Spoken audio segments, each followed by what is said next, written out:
An airbag is a vehicle occupant restraint system using a bag designed to inflate extremely quickly, then quickly deflate during a collision.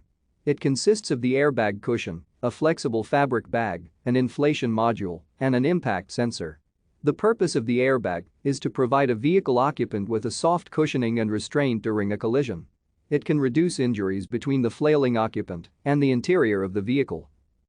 The airbag provides an energy-absorbing surface between the vehicle's occupants and the steering wheel, instrument panel, body pillar, headliner, and windshield. Modern vehicles may contain up to 10 airbag modules in various configurations, including driver, passenger, side curtain, seat-mounted, door-mounted, B and C pillar-mounted side impact, knee bolster, inflatable seat belt, and pedestrian airbag modules.